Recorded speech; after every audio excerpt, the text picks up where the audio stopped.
कभी कभी हम पूरी जिंदगी एक नाम के पीछे भागते हैं और फिर पता चलता है कहानी तो किसी और की थी।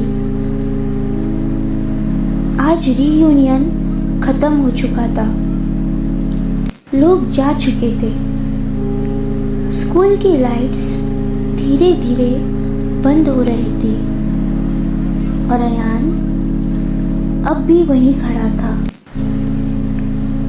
सारा उसे भूल चुकी थी, ये बात उसके दिल को चुभ रही थी, मगर उससे ज्यादा एक और सवाल परेशान कर रहा था। नैना कौन थी वो, और उसे अयान के बारे में इतना सब कैसे पता था? उस रात अयान घर लौट गया, बारिश अब भी हो रही थी। वो बैल्कनी में बैठ गया, पुरानी डायरी उसके हाथ में थी।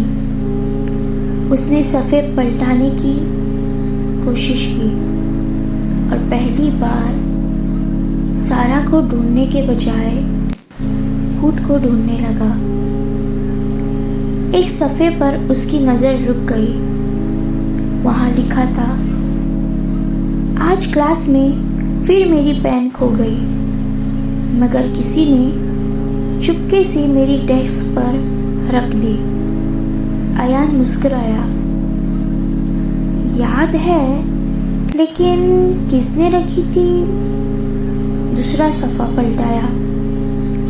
आज मैथ्स के नोट्स घर रह गए, लेकिन किसी ने अपनी नोटबुक दे दी। तीसरा सफ़ा।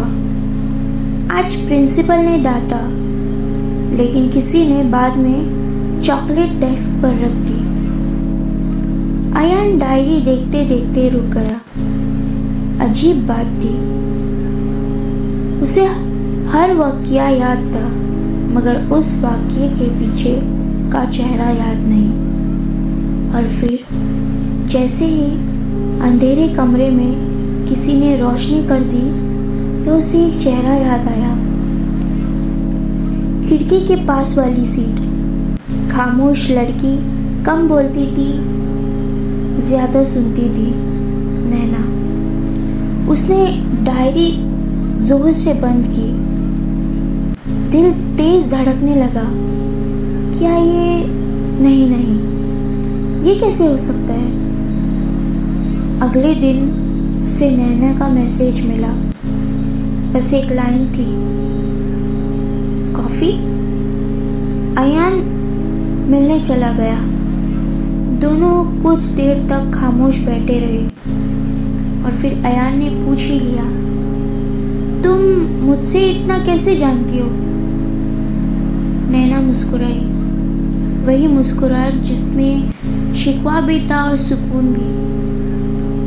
तुम सच में नहीं जानते? अयान ने सर हिला दिया। नैना ने धीरे से कहा, तुम्हें याद है एक बार तुमने मेरी तरफ से पूरा प्रोजेक्ट सबमिट किया था? अयान सोचने लगा, तुम्हें याद है जब सब मेरा मजाक उड़ा रहे थे तब तुमने कहा था हर इंसान को बोलना जरूरी नहीं होता। अयान चुप हो गया। उसे याद आने लगा थोड़ा थोड़ा। तुम्हें याद है जब मेरे पापा हॉस्पिटल में थे तब तुमने बिना पूछे नोट्स दिए थे? अयान की आंखों में हैरानी थी। उसके लिए ये छोटी बातें थी, लेकिन नैना के लिए नहीं।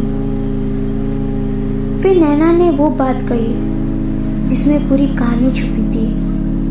अयान, जिन बातों को तुम भूल गए, मैंने उन्हीं बातों से तुम्हें याद रखा। और इन दोनों के बीच बस अब एक खामोशी थी। और उस पल अयान को पहली बार समझ आया, उसने पूरी जिंदगी सारा को याद रखा, मगर नैना ने पूरी जिंदगी उसे याद रखा। उस रात अयान बालकनी में बैठा था, पुरानी डायरी एक तरफ, नई डायरी दूसरी तरफ। उसने पुरानी डायरी खोली और उस लाइन को पढ़ा। मुझे यकीन है कि एक दिन सारा मुझे ज़रूर याद रखेगी।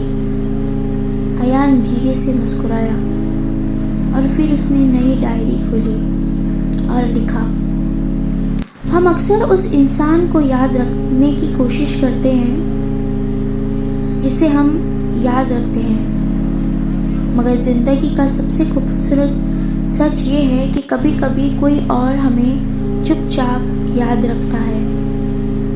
मैं गलत था, वो सारा नहीं थी, वो नैना थी। और शायद ज़िंदगी का सबसे गहरा रिश्ता वो होता है जहाँ किसी को याद रखा जाता है बिना बताए।